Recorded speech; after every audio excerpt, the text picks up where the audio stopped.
कि संजीव बेनीवाल एक विकास पुरुष के नाम से जाने जाते हैं। इनकी राजनीति बड़ी दूरदर्शी राजनीति है, बड़े सरल स्वभाव के व्यक्ति हैं। इन्होंने 6 चुनाव लड़े, तीसरी बार विधानसभा में गए।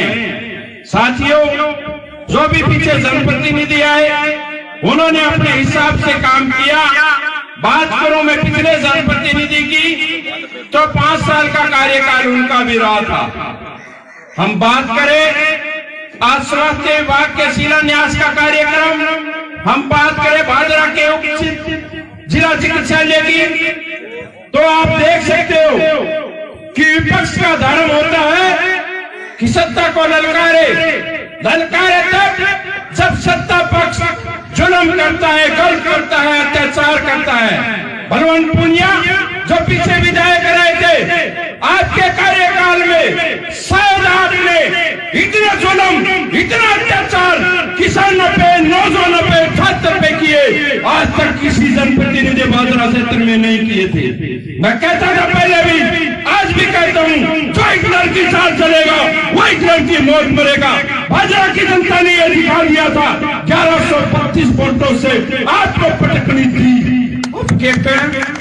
बोले 1132 वोट पीछे रह गया, पीछे को नहीं रहे हो, हार गयो तुम, हार गयो, हार को स्वीकार करो। अभी ये हस्ताक्षर अभियान चलाया था, माना विपक्ष का दायित्व आता है, विपक्ष का राजनीतिक धर्म होता है कि आप सत्ता को ललकारो, लेकिन जब सत्ता पक्ष सही कार्य कर रहा हो तो उसे ललकारने का कोई औचित्य नहीं होता।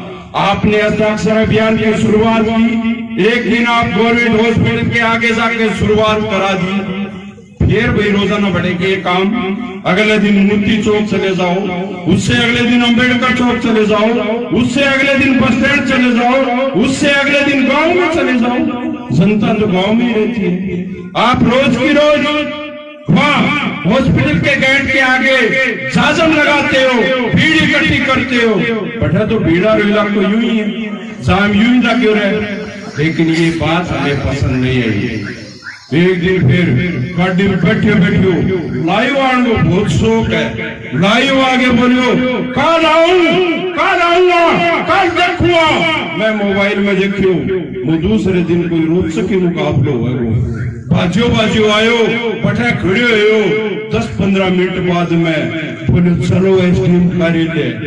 अरे कॉमरेड होते तो अगर उनकी बात होती तो ये कहते सर भी बहुत है, बाजू भी बहुत है, करते ही चलो, बढ़ते ही चलो।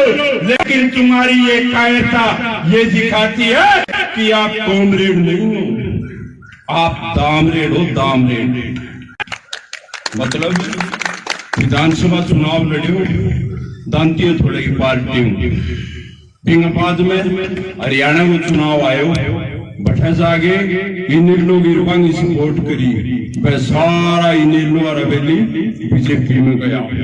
फिर आप लोग राज्यसभा को वोट पड़ाओ, पार्टी को आदेश हो क्या कॉमरेड 2 या डूंगरगढ़ से गिरधारी मैया या से ये पार्टी का ऐलान था कि राज्यसभा का कोई वोट नहीं डालेगा और कोई गाइडलाइन नहीं। एजेंट बैठे पहला जाके वोट लोग एरिए पार्टी ने बाहर काट दी। बोले चलो, फिर गहलोत साहब, पायलट साहब को मन मुटाव हो, राज सत्ता में स्थापित हो गयो। राज सत्ता में स्थापित होने के बाद में कांग्रेस का गीत गाया।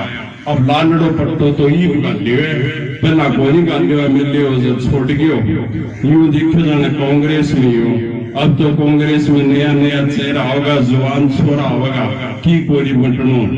तो मैं कहना चाहता हूँ आप राजनीति करो, शालीनता के साथ करो, मुद्दों की राजनीति करो, जनता को भड़काने की कतई आप भूल मत करना। अब रामगढ़ में बोले मैं सिट्टी बजा दूं तो मैं न्यू कर दे, मेरा कार्यकर्ता न्यू कर दे, तो सिट्टी बजाओ। अगर जो माने संजीव बेनीवाल न्यू कहते नहीं तो फट्टा चक जाएगा।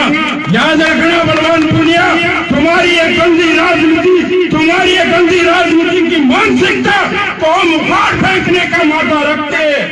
आने वाले चुनाव में अभी तो फिर टाइम पड़े, पंचायती राज का चुनाव फिर आओगा, फिर मैं भी अंदाज में तैयार मिलांगा, फिर फटकने जाऊंगा।